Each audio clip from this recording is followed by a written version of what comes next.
I've done some god-awful shit in the name of family. Where's Sheila? Alicia and Nick have seen it. I'm seeing things more clearly now. Followed it. Than I ever have. Sacrificed too much. You think you have a say on what they do or don't do? You have to stop treating them like children. But they are. If anything were to happen to you, anything did happen. Not anymore. We're all in it. Nick. We've seen it and done. No. So stop putting us at the kids' table. Spend your whole life lying to your kids because you think you can protect them. You tell a lie that big Said you needed me. and sleep at night. Somehow, someway, they know. They know who you are. They know what you did. You're what's dangerous. They know you. Wait, which of the apocalypse? It's in the blood. No one's gone until they're gone.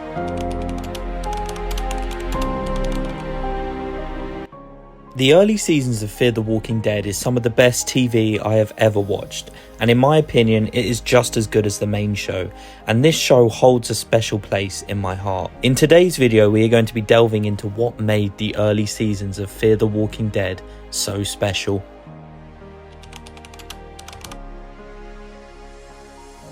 Now, just to clarify, when I refer to the early seasons of the show, I am talking about seasons 1 to 3, and these seasons all take place on the Mexican border, and I think this makes a really interesting dynamic, as you get a mixture of survivors, some English speaking and some Spanish speaking, creating an immense amount of tension in some scenes due to the language barrier, and we also deal with groups like the cartel, who were infamous in Mexico. But what I thought the writers did really well was they managed to portray the Mexicans' deep religious views on death and implemented this with a relaxed acceptance of death, which felt real. And I love the fact we see Nick start to battle with his own beliefs, at one point almost wanting to walk with the dead before the pharmacist takes him into his settlement. Looking at the post-apocalyptic world and seeing it through a new culture and a new place was refreshing for the Walking Dead franchise, and it also provided us with some amazing scenery and set pieces which just took your breath away. I love the story implications that the location gave us, such as the lack of water, which was a huge plot point for seasons 2 and 3, and it just felt so different from the main show.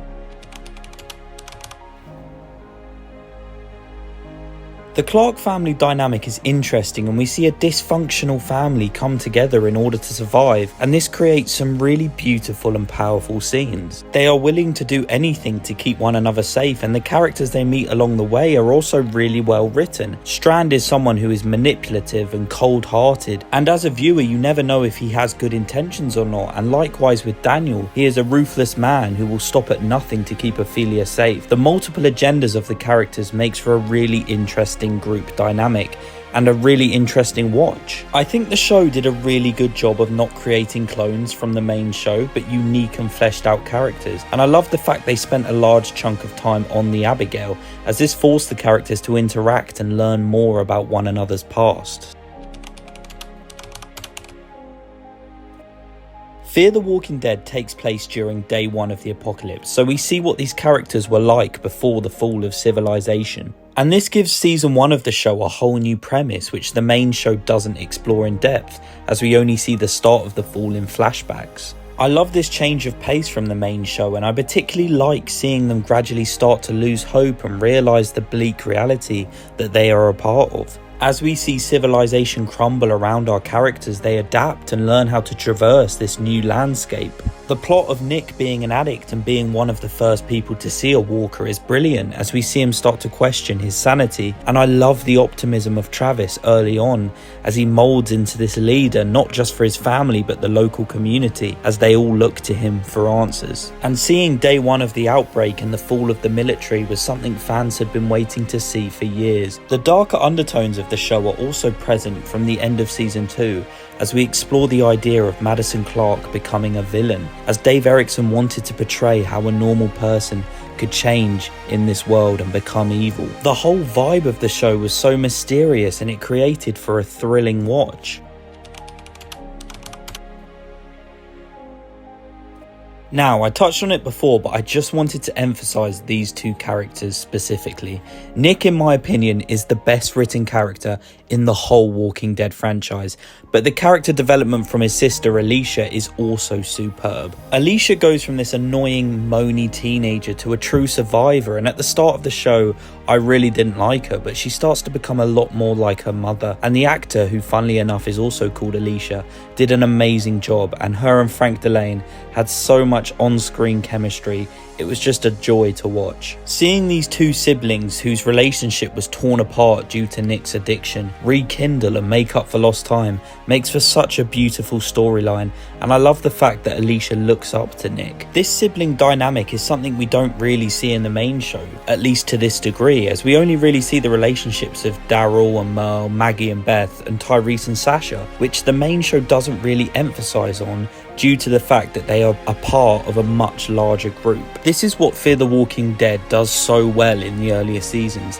There aren't many characters, so we get to spend lots of time with each one. One of my favourite episodes of the whole Walking Dead franchise is in Season 2, Episode 8, titled Grotesque, which is a whole episode dedicated to Nick as he journeys to Mexico after splitting up from the main group. I love that the writers made him leave the main group due to him not liking the people that they were becoming, and it feels like a real gut punch to Madison as her own son abandons her. The episode is just jaw-dropping to watch, and you can't help but marvel at the scenery, and I love the character arc of Nick wanting to walk with the dead. The overall sibling relationship between Nick and Alicia is so good, and it's really what makes the early seasons of Fear so special to me.